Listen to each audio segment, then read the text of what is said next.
नेताजी काका, या ठिकाणी राज्याभिषेकाच्या वेळी महाराजांची सुवर्ण तुला झाली। इथं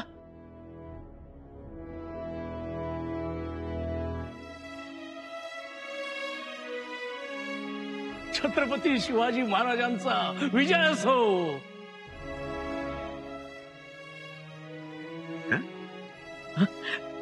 युवराज, युवराज काय काय भक्कम घर बांधलं हो।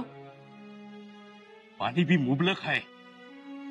ते गंगासागर तलाव बघून तर डोळ्याचं पारणच फिटलं। आणि त्याच्या पाण्यामध्ये राजमनोऱ्यांचं रूप काय देखणं दिसतंय। आवडलं तुम्हाला? आवडला लई झाक।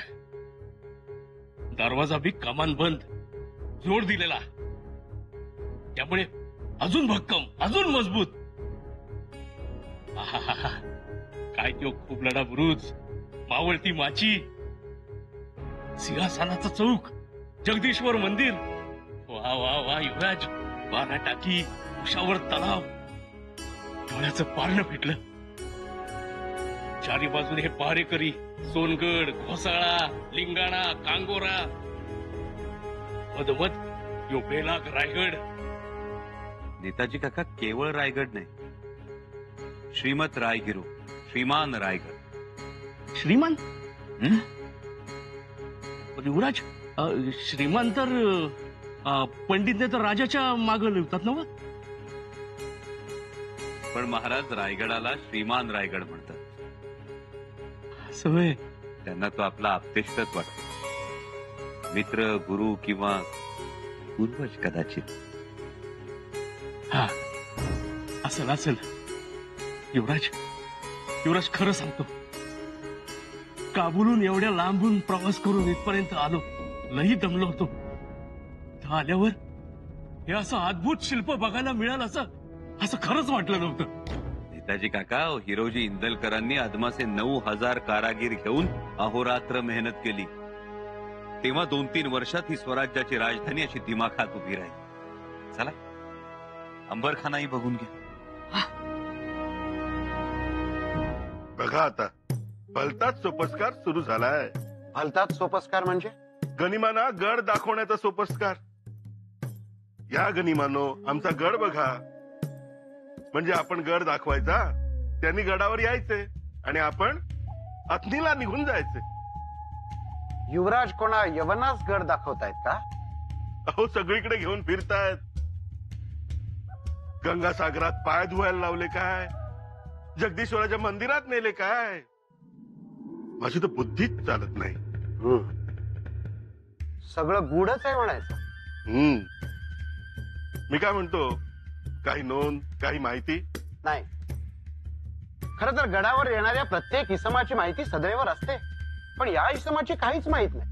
हा आलेला यवन कोण, त्याचं नाव गाव काय, हुद्दा काय, मुघलशाहीचा आहे का आदिलशाहीचा आहे, काहीच माहित नाही। पण मी काय म्हणतो, शत्रूला आपली गुहा दाखवावीच का, तीही आपुलकीने? अहो, असेल कोणीतरी ओळखीचा। ओळख म्हणायची झाली तर शहजादा मुअज्जमच्या गोठातला तर नसेल ना तो? शक्यता आहे। तरी पण मी म्हणतो, कोणीही असू द्या, पण आपल्या गडावरचे कायदे कानून तोडून असे फिरवणे योग्य नाही। तुम्ही आपली माणसं पाठवा आणि माहिती काढून घ्या। जी, पाठवतो। आणि खुलासा कळला तर मला सांगा, कळवा। कळवतो। म्हणजे बघा, अशी बेअदबी आमच्याकडनं घडली असती तर आम्हाला तर धारेवरच धरलं असतं। मग त्या तिकडे अंबरखाना, गडाच्या एका बाजूला। बहुत खूप, लई नामी। खाली तळघर, आणि तळघरात अनेक कप्पे आहेत। त्या कप्प्यांमध्ये प्रतवारीनुसार दारू ठेवली जाते। तळघर केलं हे लई छान झालं। रायगडावर पाऊस बक्कळ, सुरुंगाची दारू, वाती सादळू नयेत म्हणून तळघराची सोय। बघालच,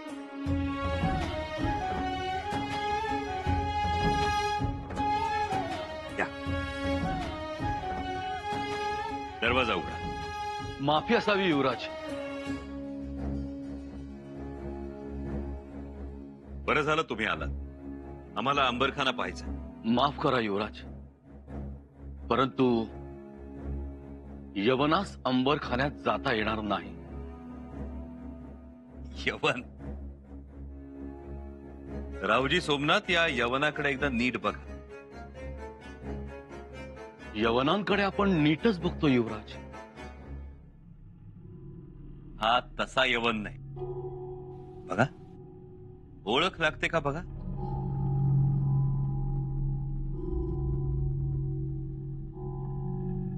माफी असावी युवराज, पण नाही ओळखलं. रावजी सोमनाथ हे दुसरे तिसरे कोणी नाही, आपले नेताजीराव आहेत.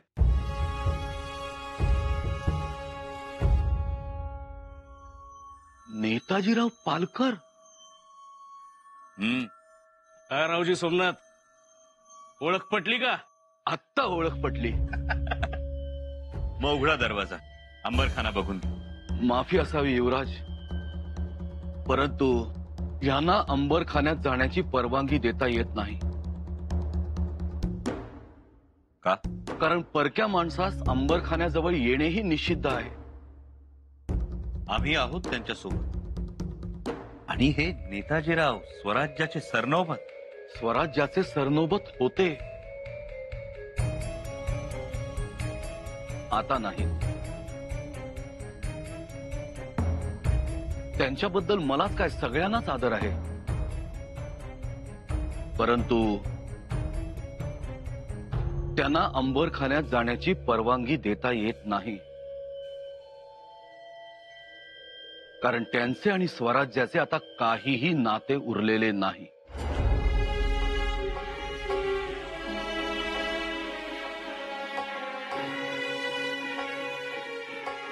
एका अर्थानं तेही बरोबरच.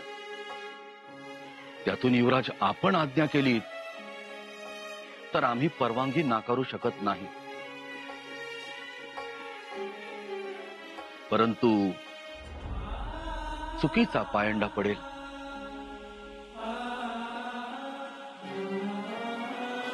किल्लेदार म्हणून नाही, पण राहुजी सोमनाथ म्हणून आम्हास माफ करा नेताजीराव.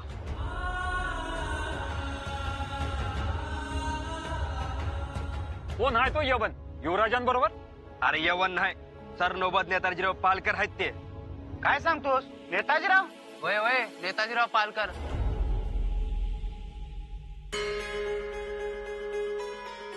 युवराज,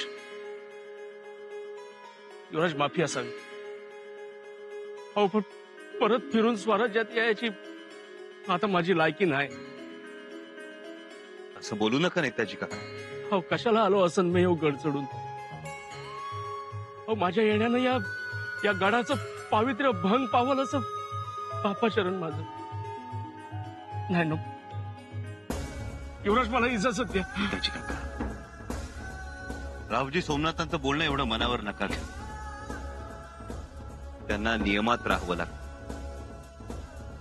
पण याचा अर्थ असा नाही की एकेकाळी प्रति शिवाजी म्हणून तुमचा लौकिक दरारा सर्वत्र होता हे त्यांना माहित नाही. मिर्झा राजाच्या गोटात तुमच्या तलवारीच्या सावलीत आम्ही सुरक्षित होतो म्हणून स्वराज्य निश्चिंत होतं हे त्यांना ठाऊक नाही. सगळं माहित आहे, सगळं ठाऊक आहे.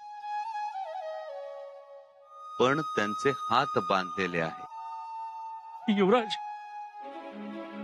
चला, महाराजांसमोरच हे हात खुले कर.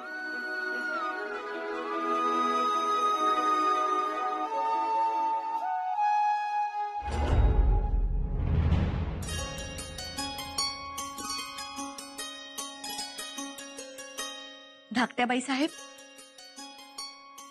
बाळराजे दिसले का हो? नाहीतर बघा, सरावाला जातो म्हणाले आणि तलवारच घेऊन गेले नाही. बाळराजेंना तलवार द्या. हे काय हो? थोरल्या बाईसाहेब, आमच्या काका साहेबांचं येणं झालंय गडावर, त्यांचं औक्षण करावं म्हटलं. अहो कशाला आता ताईपणा करताय? तुम्ही कुठे जाताय ओवाळायला? महाराजांना ते रुचेल का, पटेल का, हे तरी बघा. अहो पण आमचे काका आहेत ते, आणि 10 वर्षांनी त्यांचं येणं झालंय. मान्य आहे आम्हाला, आम्हालाही वाटतं. पंचारती तयार करावी आणि यावं तुमच्या बरोबर. हो ना. हो तर नेताजीराव काय फक्त तुमचेच काका आहेत, आमचेही काका आहेत. पण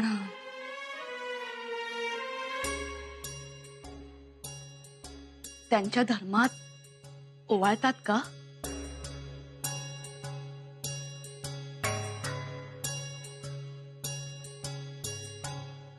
आमच्या माहितीप्रमाणे ओवाळत नाही. आपल्याकडे जसा कुंकवाचा टिळा नाम कपाळावर लावतात तसं त्यांच्याकडे लावत नाही. आणि जर का लावलाच तर तो गळ्याला लावतात. असं काहीतरी आहे बाई. परंतु थोरल्या बाईसाहेब. धाकट्या बाई साहेब, अहो नका ना गडबड करू, जरा शांत राहा. कसं शांत राहावं? एकतर एवढ्या वर्षांनी आलेत ते गडावर. आम्हाला तर असं झालंय त्यांना कधी एकदा भेटतोय. वाटणारच, शेवटी ते आपलं रक्त, रक्ताकडेच धाव घेणार. पण तुम्ही जरा सबुरीनं घ्या. औरंगाबादेस असताना त्यांना छावणीतून पकडून नेलं. आग्र्याला त्यांचे खूप खूप हाल झाले एवढंच ऐकून होतो आम्ही. आता त्यांना कधी एकदा पाहू असं झालंय आम्हाला. पण आता एवढ्यावरच समाधान बाळगावं लागेल असं वाटतंय. म्हणजे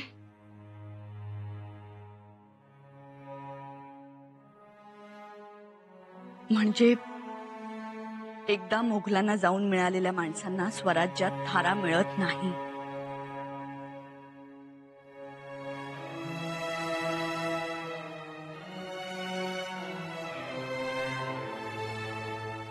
ठेवा ती पंचारती.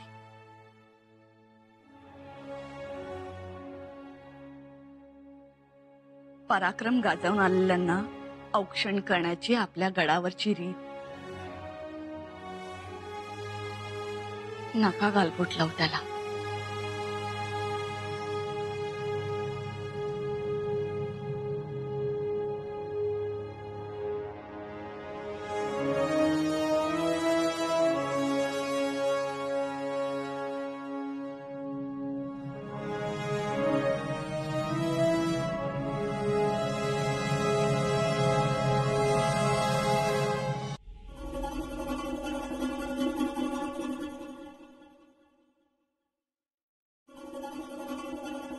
समजलं का?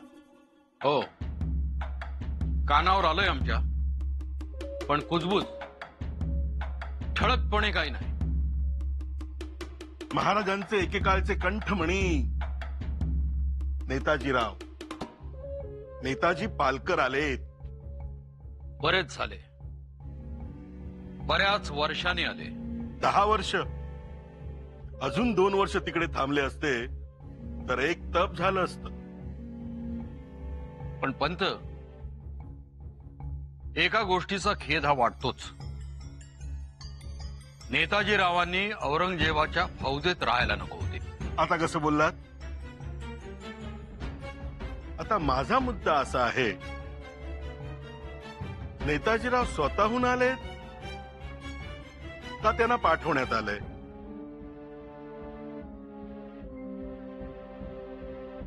म्हणजे औरंगजेब त्यांना पाठवू शकतो असेच ना? तेच माझी तर स्पष्टच मत आहे.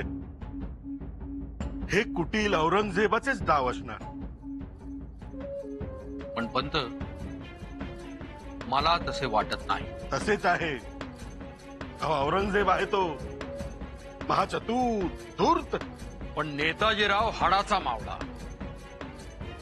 पण त्याच हाडाने बेईमानी केली. आता हे बघा ना पंत, तुमचा जंजिरावरती पराभव झाला. महाराज तुम्हाला बोललेही, म्हणजे तुम्ही म्हणून ते सहन केले.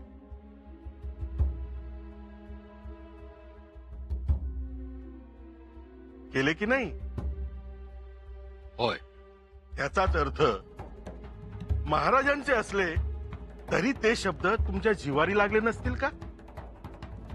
हा? हा. पण तुम्ही गेलात का विजापूरला? तुम्ही मिळालात का आदिलशहाला? नाही ना? पण ते मिळाले, तिथून मोगलात गेले. अहो गंमत बघा, मोगलांना मिळाले ते मिळाले, वर धर्मही बदलला, नावही बदलून घेतले, कुली खान झाले.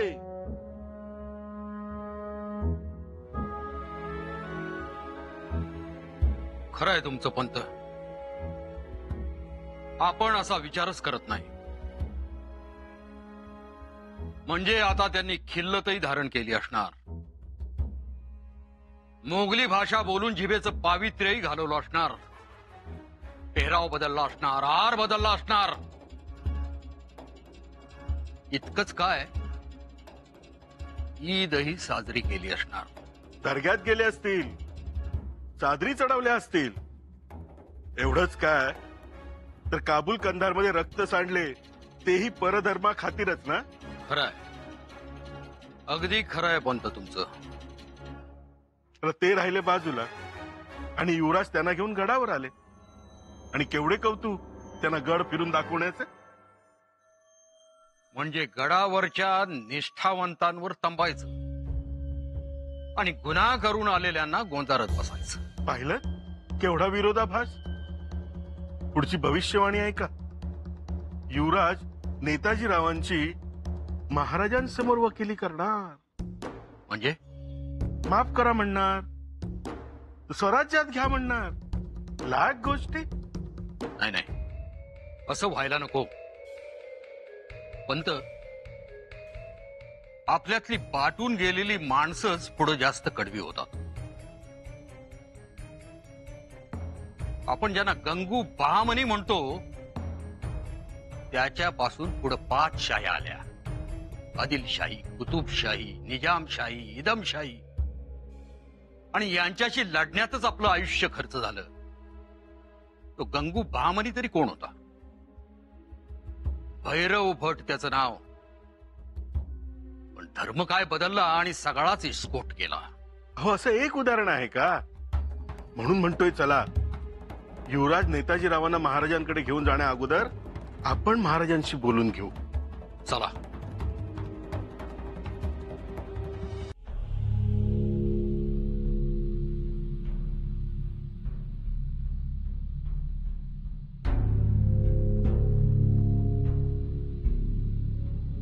आबासाहेब कोण आलंय बघा.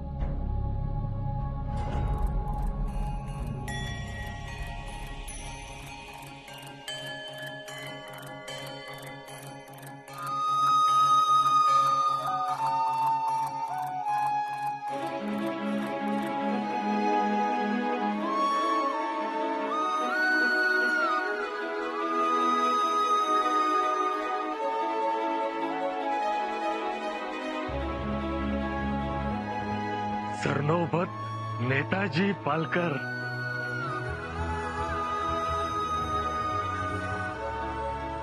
महाराज,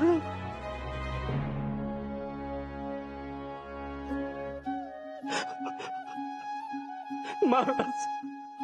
उठा नेताजीराव, तुमची जागा आमच्या अंतःकरणात आहे. खूप भोगलत आमच्यासाठी. नाही महाराज, अहो नरकी आता सोसल्या. पण महाराज तुम्हाला भेटल्यावर सगळ्या दूर झाल्या.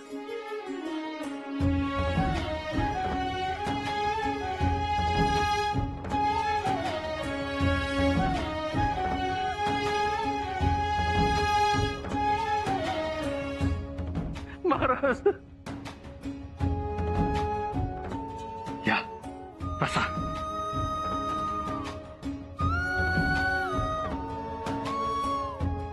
या पंत या. ओळखलं? यांना कोण ओळखणार नाही. महाराज हे मोहम्मद कुली खान.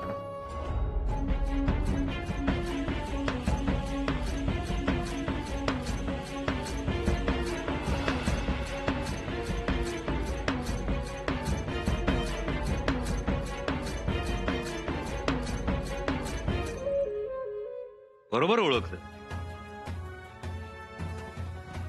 हे नेताजीराव पालकर, आमचे नेताजी काका.